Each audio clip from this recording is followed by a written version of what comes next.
Assalamualaikum warahmatullahi wabarakatuh, tuan-tuan dan puan. Okey, berkenaan dengan persoalan perselisihan pandangan, perselisihan pendapat, persoalan tentang perubatan kesihatan, yakni punca-punca penyebab penyakit, kan? So ada orang kata tak boleh makan soya menyebabkan, kalau orang lelaki menyebabkan hormon dia berubah, jadi akan mewujudkan simptom kewanitaan, gitu. Lepas tu merokok menyebabkan kanser paru-paru, menyebabkan penyakit kardiovaskular, penyumbatan saluran darah ke jantung, pembuluh darah ke jantung, menyebabkan kerosakan saluran darah, pembuluh darah, bukan ke jantung je, kepada tisu-tisu dan organ kaki, malah kepada usus perut pun boleh berlaku, menyebabkan perut jadi hitam, reput, perlu dibuang. So ada banyaklah ejen-ejen penyakit atau disebut penyebab penyakit, atau dalam ilmu perubatan dipanggil ilmu patologi, penyebab penyakit kita panggil lah, apa istilah dah lupa lah, pathogenesis, proses berlakunya, developnya sesuatu penyakit. Dia bukan terus jadi penyakit, dia ada proses yang berlaku dalam tubuh kita, dalam sel, dalam tisu kita, dalam organ kita, yang akhirnya menyebabkan penyakit kronik, atau penyakit akut pun boleh berlaku. Keradangan, selalu kita sebut keradangan lah kalau sakit. Keradangan yang berlaku secara kronik menyebabkan kerosakan pada tisu atau organ berkenaan. Jadi ada orang kata, ada setengah orang merokok tak ada sakit apa pun sampai tu, umur 90 pun ada merokok, umur 100 lebih pun ada merokok, sihat, tak ada sakit apa-apa, kanser paru ke, hidup sihat je, alhamdulillah. Ada setengah orang makan, tak jaga makan, yang tak ada pantang apa, elok sihat je, boleh kan hidup. So kita tak boleh buat judge, pertimbangan dengan beberapa orang yang tak beri kesan atau impak negatif atau penyakit daripada faktor-faktor risiko ataupun penyebab-penyebab penyakit, ataupun bila terdedah kepada bahan-bahan yang berisiko tinggi atau mempunyai ikatan hubungan yang kuat dengan penyakit tersebut. Kita tak boleh judge kepada beberapa orang, kita kena tengok dalam satu kelompok. Itulah dinamakan ujian klinikal. Ini dari segi ilmu perubatan. So kita orang awam, kita based on apa yang kita lihat, macam tu memang tak valid lah. Dari segi ilmu perubatan itu tak valid, tak valid. So dalam ilmu perubatan dia sangat rigid, nak menentukan, mengesahkan bahawa sesuatu penyakit itu disebabkan oleh sesuatu perkara, ejen penyakit, penyebab penyakit, panggil lah apa, cause, penyebab lah, bahasa Melayu je penyebab. Itu maksudnya benda tu menyebabkan penyakit. Memang kalau buat benda tu memang jadi penyakit dalam masa terdekat, atau tempoh masa sederhana, atau tempoh jangka masa panjang. Tapi tak semestinya juga ada yang umur panjang. Yang tu kita tak boleh judge begitu. Kalau begitu tak payahlah semua orang belasah je lah, makan apa pun, merokok je lah, x-ray je lah berapa kali, kena radioaktif buat je lah apa pun. Jadi tak ada satu peraturan, kan. Sedangkan setiap perkara ada dia punya disiplin dia, ada peraturan dia, kan. Kita kena ikut peraturan tu, kan. Tentang dia tak kena tu, yang itu bahagian dia lah, bahagian dia, kan. Banyak faktor yang dia terdedah, atau dia tabiat pemakanan ke, ataupun dia suka merokok ke, dia suka makan mi Maggi ke, suka makan makanan tak berkhasiat atau makanan ringan, fast food, suka makan burger ke, tak ada sakit apa, tak boleh kita buat satu judge begitu. Itu tak bijak lah. Bukan begitu caranya kita judge. Kita buat into conclusion bahawa orang ni tak jadi apa-apa pun bila terdedah kepada penyebab penyakit yang even dalam perubatan dah mengesahkan dia menjadi penyakit, kan? Kita tak boleh judge begitu. Itu bukan ilmu perubatan. Itu tak ada ilmu lah. Semua orang buat sesuka hati. Bukan macam itu. Ilmu perubatan dia sangat kompleks. Dia ada faktor-faktor risiko, ada faktor-faktor luaran yang juga mempengaruhi berlakunya sesuatu penyakit. Bukan disebabkan ejen tu saja, kan? Kalau ejen penyakit, kita selalu terdedah atau kita selalu buat, kan? Tapi mungkin dari segi pemakanan, dia suka makan sayur, dia suka makan buah, so mungkin berlaku detoksifikasi ke tahap sel, organ-organ. Itu satu perkara, kan?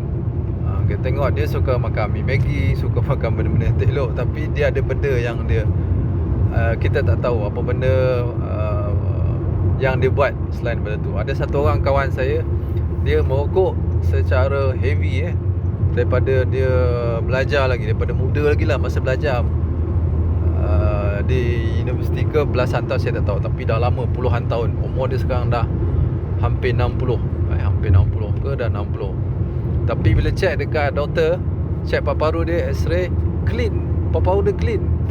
Kan? Dia pun tertanya, aku rokok tapi paru-paru clean, tak ada rasa, tak ada nampak hitam, gelap-gelap, tak ada, clean.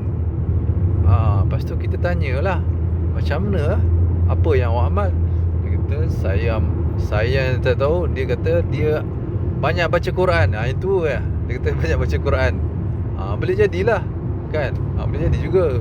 Bila banyak baca Quran, badan jadi sihat, sel organ jadi sihat, kan? Dia detox, self detoxification berlaku, kan? Ini semua benda-benda yang tak mustahil boleh berlaku, kan? Begitu. So, dan dia suka makan madu. Ada benda-benda yang kita tak tahu. Dia suka amal makan kurma ke, madu ke, buah-buahan ke, sayur ke, ulam.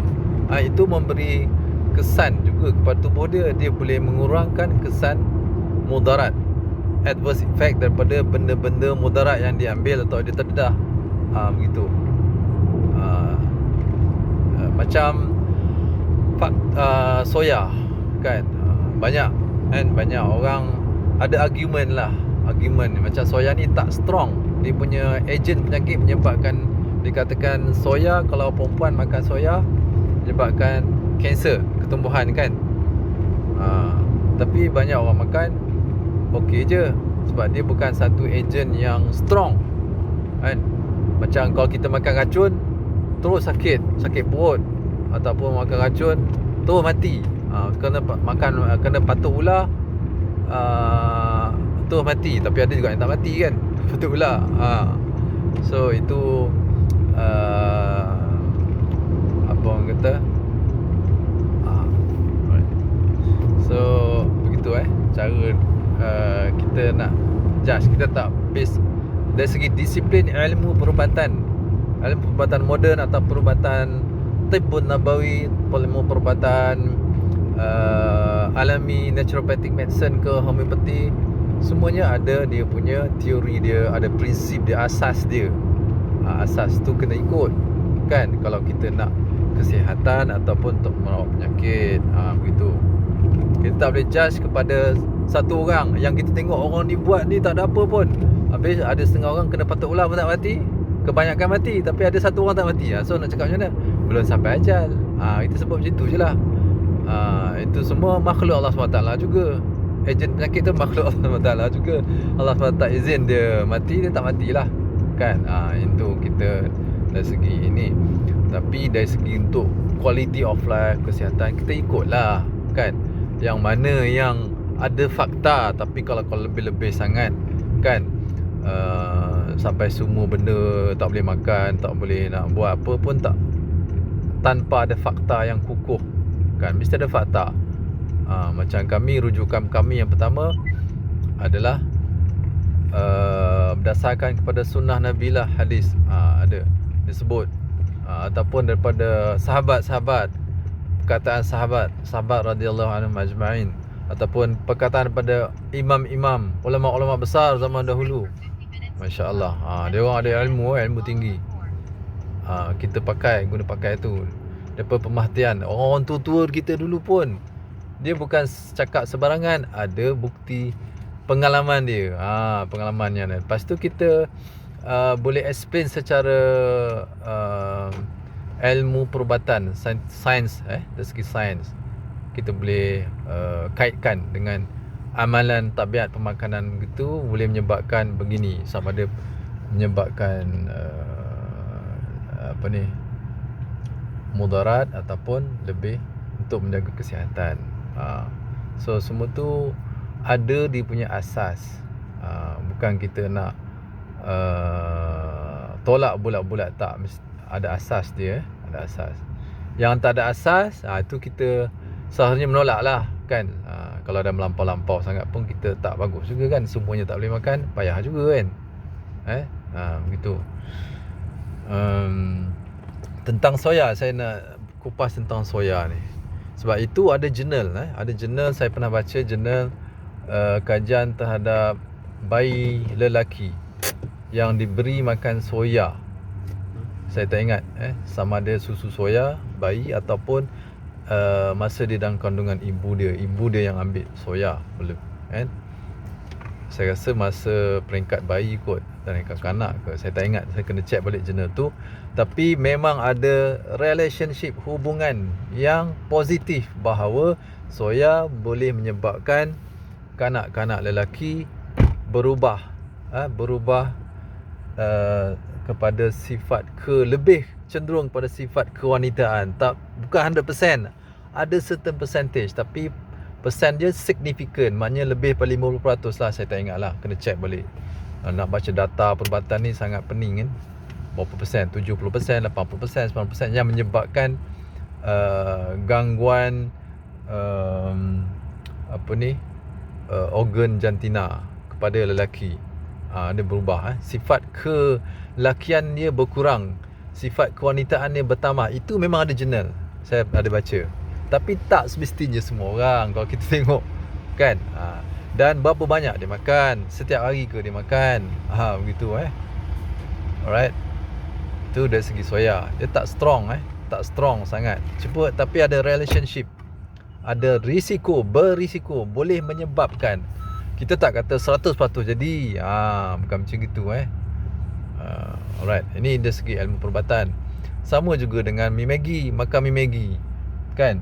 Tengok orang Jawa kan, orang Indonesia duduk dalam negara kita, buat kerja kontrak, bina kerja kuat-kuat, makan mi Maggi dia, simpan duit banyak. Lepas tu tiap-tiap tahun balik kampung, tiap-tiap bulan hantar duit, lebih separuh daripada gaji dia hantar ke kampung kan. Boleh je kerja, kuat je kerja. Kan. Tak boleh judge begitu. Tak boleh judge begitu. Kita tak buat kajian sebenar. Kita kena tengok apa yang berlaku pada tubuh dia kan. Dia ada banyak kesan makan mi Maggi, mi segera ni lah. Sebab dia bukan real food, dia adalah processed food yang ada bahan-bahan keradangan. Itu asas fakta dia. Itu semua orang tahu. Mi Maggi tak ada khasiat, tak ada zat, tak ada mikronutrien, tak ada antioksidan, tak ada anti radang, tak ada vitamin, tak ada mineral. Ada bahan-bahan perasa, ada minyak, atau apa-apalah bahan-bahan kimia, antioksidan sintetik yang kita share itu kan. BHA, BHT, TBHQ, itu semua bahan-bahan keradangan. Telah dibuktikan menyebabkan penyakit keradangan, kerosakan organ hati, kanser, begitu. So kalau kita nak makan boleh seminggu sekali. Macam anak-anak saya pun makan juga. Kan anak-anak lelaki pun ada juga, anak perempuan yang makan, dia suka makan. Nak buat macam mana kan? Tapi kita bagi nasihat lah, kurangkanlah dia punya frekuensi pengambilan mi Maggi tu. Kan? Bukanlah kita kata dia tengok seorang makan Maggi tak ada apa-apa, kita kata oh makanlah mi Maggi. Makanlah hari tak payah makan nasi. Itu salah. Kalau makan hari pagi, petang, siang, malam cuma makan Maggi je, tengok jadi apa? Kembung perut. Boleh jadi gastrik, jadi angin. Betul tak? Kalau makan sikit kala, seminggu sekali ke, seminggu 2-3 kali, tak apa. Lepas tu kita makan buah-buahan, makan sayur, makan nasi, suplemen, makan berfungsi, herba-herba tertentu. Kita bagi, kita galakkan anak kita, janganlah kita terlalu rigid sangat kan. Terlalu rigid. Untuk diri kita boleh, kita nak amal. Macam saya, memang saya tak makan langsung Maggi. So, begitu. Bukan Maggi je lah, makanan-makanan yang tak berkhasiat yang kita selalu sebut lah, makanan yang tak berkhasiat macam-macam lah, minyak ke, minyak masak, minyak RBD, goreng, kan, begitu. Sama juga, sama. Bila kita sebut benda tu tak elok, kesihatan, menyebabkan risiko penyakit, masalah metabolik, penyakit metabolik, penyakit cemanis, darah tinggi, kolesterol, itu memang ada bukti. Kalau nak bukti, cuba makan hari benda tu, dan makan banyak. Tengok, berbanding kalau kita makan makanan macam biasa, makan real food, whole foods, alami, seimbang kan, bebas kimia, mesti rasa perbezaan. Takkan tak boleh rasa kan. Kalau nak tahulah benda tu mudarat tak mudarat, cuba makan mi Maggi pagi, petang, siang, malam. Tengok seminggu, sebulan jadi apa kat badan kan. Tak muntah ke, meloya ke, boleh jadi angin ke kan, boleh jadi sakit arthritis, macam-macam benda begitu. Kita tak boleh based on sekali dia makan dia sihat, tak boleh, bukan macam itu. That's why ilmu perubatan ni dia detail, dia deep. So kita orang awam, jadi memang kita kena mendapat pandangan nasihat daripada pakar-pakar, doktor-doktor, jurnal-jurnal perubatan, dan juga doktor-doktor alami kan, naturopathic juga, yang ada asas begitu.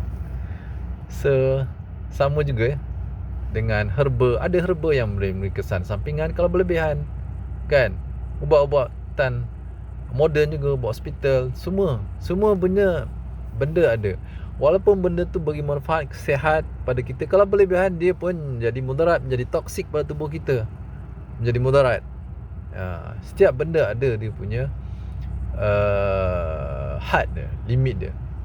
Kalau benda tu memang sah ada hubungan menyebabkan penyakit tentu, maka dia punya dos lebih rendah untuk menyebabkan penyakit kan. Begitu.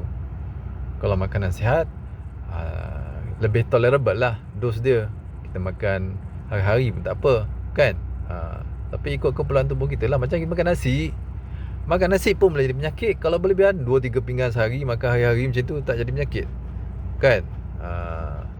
So setiap benda boleh jadi penyakit, ikut dos, frekuensi kan. Begitu. InsyaAllah semoga manfaat. Allahu a'lam.